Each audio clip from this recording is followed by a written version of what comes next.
السلام عليكم ورحمة الله وبركاته. ازيكم يا احلى متابعين؟ الفيديو بتاعنا النهاردة ايه وهنعمل مع بعض ايه؟ انا جايبة سمك بوري مش كتير اهو. هتقولوا لي اعمل ليه كده؟ هقول لكم. انا عشان ما اطولش عليكم الفيديو جبته ومسكته وغسلته وغسلت المخشيش بتاعته حلو قوي، ورحت حطاه في البلكونة او في المطبخ او على الحوض ينشف كده، تحطيه ينشف خلاص، يصفى ميته خالص ويبقى ايه مفهوش ميه. وهنعمل ايه تاني مع بعض؟ تعالوا نشوف هنعمل ايه تاني مع بعض.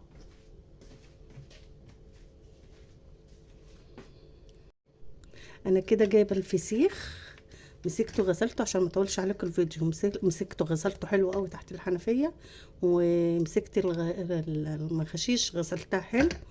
وتعالوا نشوف هنعمل فيها ايه دلوقتي. يلا.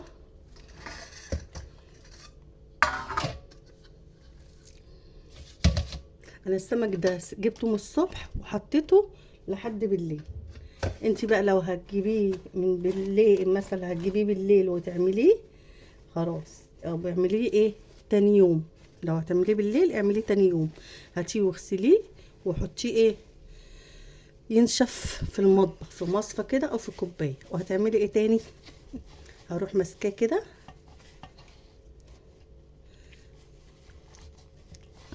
ايوه هنعمل له اي حاجه. بصوا اي حاجه فيه هنطلعها، عشان هي الحاجات دي اللي هتربي ايه، تعمل معانا عفونه.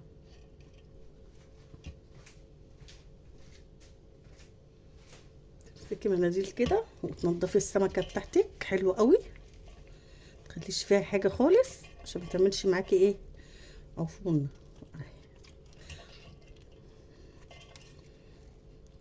بعد طبعا ما ايه ما تحطيه في البلكونه، عايزه تحطيه في البلكونه حطيه، عايزه تحطيه في المطبخ في مصفى حطي.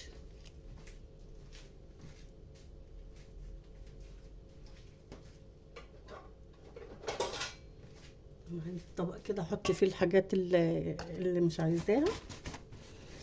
نضفي نضفي كله، ما تخليش فيه ميه عشان ما يبص منك.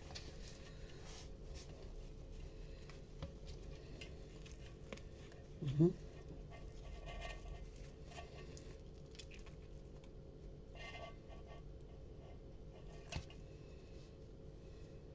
خليش فيه اي حاجه، لان الحاجات دي هي اللي هتقفلك الفسيخ بتاعك. تمسكي كله نضفيه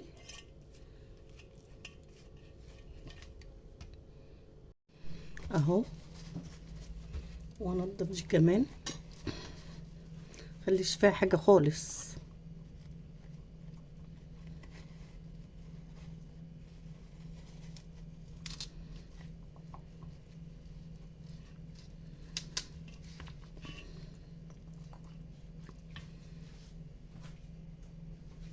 وهنعمل ايه تاني؟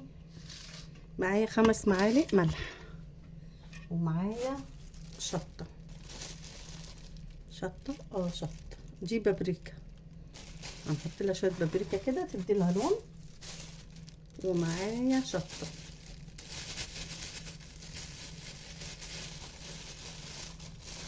معلقه شطه كده، معلقه صغيره. ونقلب ده كله في قلب بعضه.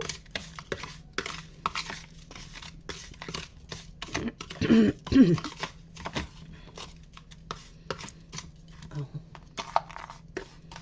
هنعمل ايه تاني؟ هنروح ماسكين الخياشيم وهشينها ملح، حطوا لها ملح كتير قوي.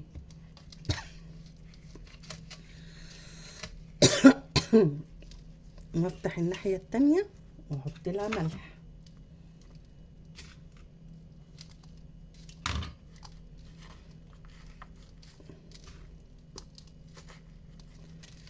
وافتح بقه هنا منيها ملح اكنك بتحشيه.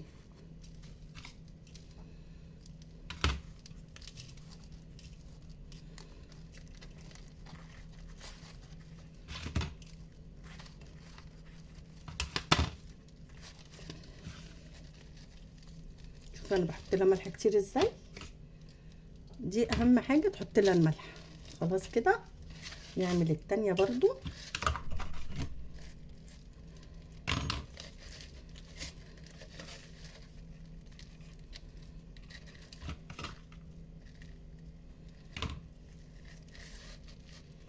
وبقها برضو تنزلي لتحت كده.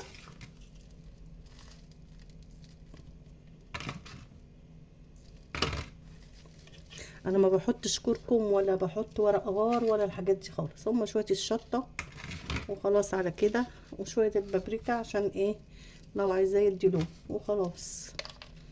حط بقى، بص بقه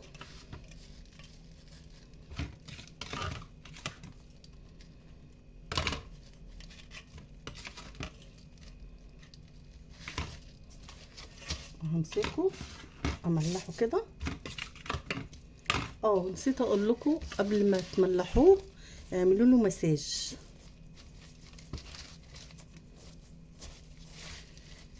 انا نسيتها بس انتوا ايه اعملوا له، عشان هي دي ايه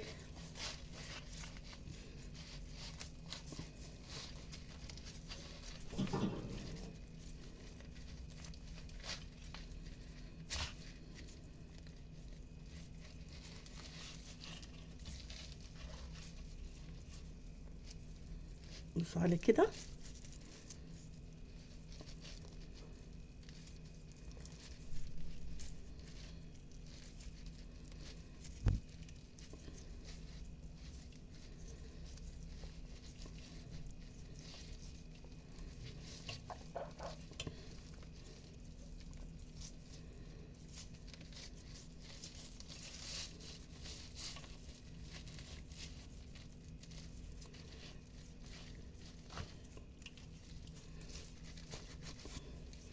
طبعا بينشف، لازم انتوا تعملوا له كده عشان السمكية لما تتخلل تبقى طرية معاكم.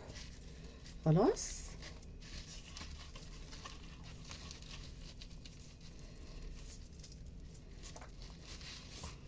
ودي برضو نعمل لها مساج.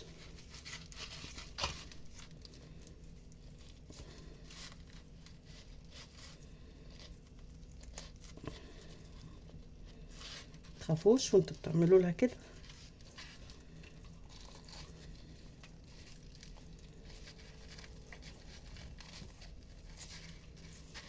بس كده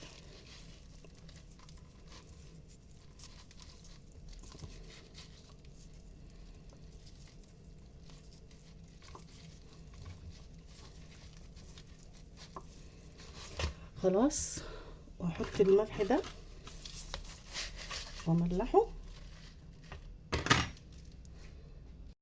وهجيب كيس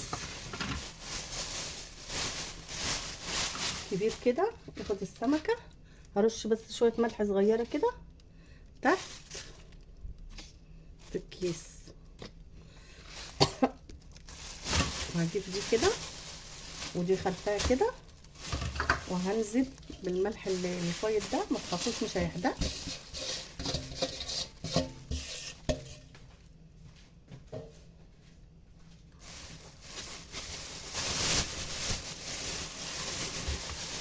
وامسك بقى السمك اخرج منه الهواء كله.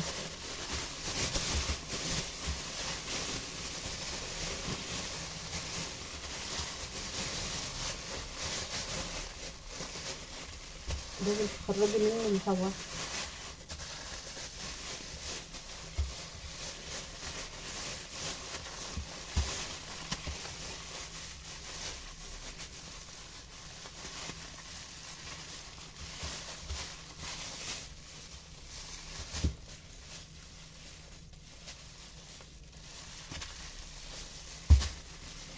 واجيب الشنطة تاني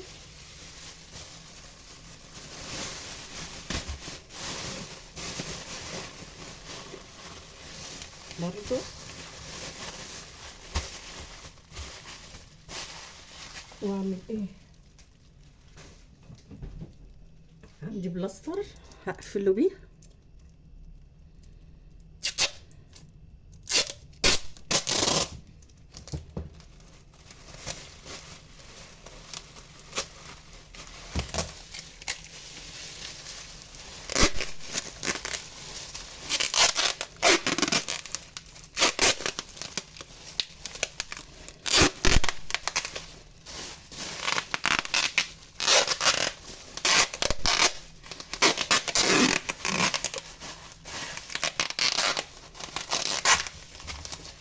عشان ايه اضمن الهواء كله طلع.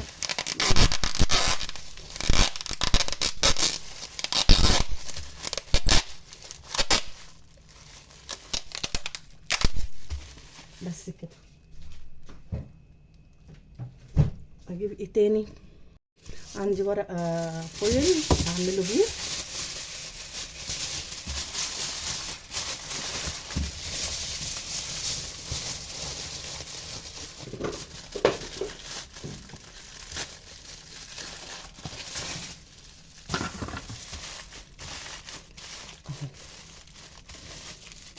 هستكتب كده، لا انا هحط له في اكياس كتير تاني. استنى هجيب لكم شنطه حمراء.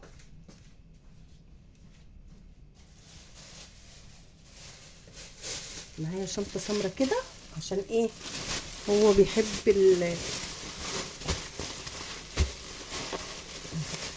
كده، عشان ايه ابقى ايه مكتمه عليه. هقفل عليه تاني بشنطه سمراء.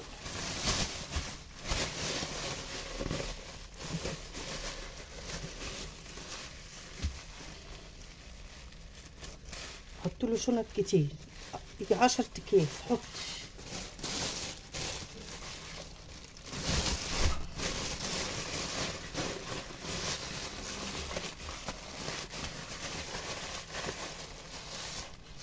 هربطه كده على طول كده عشان ايه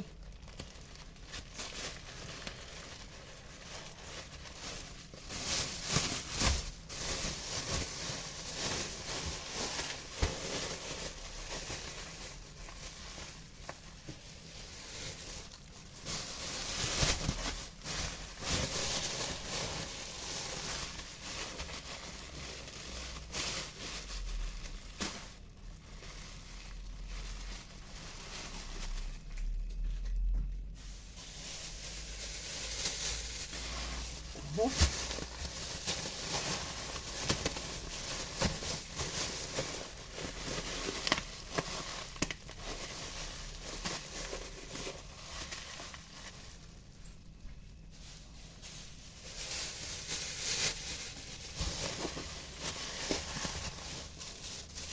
عبيه في شنط كتير كمان عشان ايه ما يطلعلكيش ريحه، بس احنا ايه مكفنينه حلو قوي، مش هيطلع حاجه ان شاء الله. بس كده، وهرجع معاكم بعد 10 ايام نشوف الفسيخ عمل ايه. يلا اقول لكم ايه سلام عقبال ما الفسيخ ايه يتعمل، ونرجع ايه نشوفه مع بعض. طب يا مرمر قبل ما تقفلي انت تحطيه في ايه؟ في علبه، في صينيه، في اي حاجه حطيه فيها كده اهو، كده اهو ماشي. وكل يوم هقلبه على الناحيه التانية بس كده واقفل عليه. خلاص ده الفسيخ بتاعي. يلا سلام عقبال ما ايه اقابلكم في لما نفتح